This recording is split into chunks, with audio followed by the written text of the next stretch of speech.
Hindi bang original nga mga matang sa tanong o pananap, iprograma ng daan nga makapahiangay sa nag-usap-usap nga kahimtang sa kinaiyahan. Unsa may ginutuban sa usa ka matang. Walay giingon ang Biblia.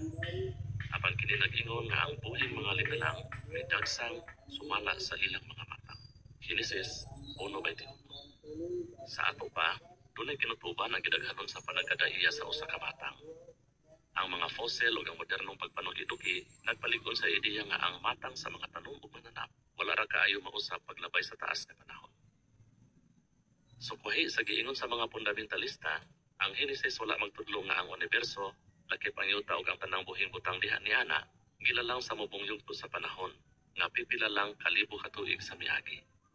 Hinunua, ang giingon sa Genesis bahin sa paglalang sa universo o sa pagtungha sa kinabuhi dinhi sa yuta, nahiuyon sa dili padugay mga kaplag sa siyensya.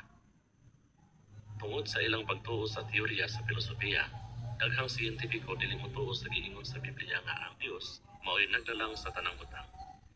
Apan makaiikag na sa karaang basahon sa Biblia nga Genesis, si Moises nagsulat nga ang universo dunay sinugdanan o nga ang kinabuhi hugna nga nanungha sulod sa mga yugto sa panahon. Sa unsang paagi si Moises nakakuha og impormasyon nga nahimuyon sa siyensya duulan sa 3,500 ka tuig na kaning tungod sa usa ka katuohang eksplanasyon. Ang usa nga dunay gahom ug kaalam sa paglalang sa mga langit ug sa yuta naghatag kang Moises og kahibalo nga tugma sa siyensya. Nagahatag kinig lig-on nga pamatuod nga ang Biblia inspirado sa Dios. 2 Timoteo 3:16. Apan tingali, makapangutana ka kung importante ba gayud nga motuo ka sa asoy sa Biblia bahin sa paglalang. Tagda ang makapakumbinser nga mga rason kung nganong angay kang motuo. Ania pay dugang impormasyon. Unsay imong tubag? Unsay kasagarang sayop na ideya sa asoy sa Biblia bahin sa paglalang? Nganong talagsaon nga ang Biblia o siyensya nagkauyon sa daghang punto? Importante ba kung unsay imong tuuhan? Sa imong hunahuna, doon na ba'y katuyuan ang kinabuhi? Ang evolusyonistang si William B. Provine nag-ingon, ang atong nakatunan sa evolusyon dakog impluwensya sa atong pagsabot sa kahulugan sa kinabuhi. Unsay iyang konklusyon? Wala kayo'y katuyuan ang kinabuhi sa tao. Palando nga kung unsay gipasabot niya ng mga pulunga. Kung walay katuyuan ang kinabuhi, nan walay kapuslanan ang imong pagkinabuhi gawa sa paghimog pipila lang kamaayong mga binuhatan o tingali sa pagpasa sa imong mga gene ngadto sa imong anak.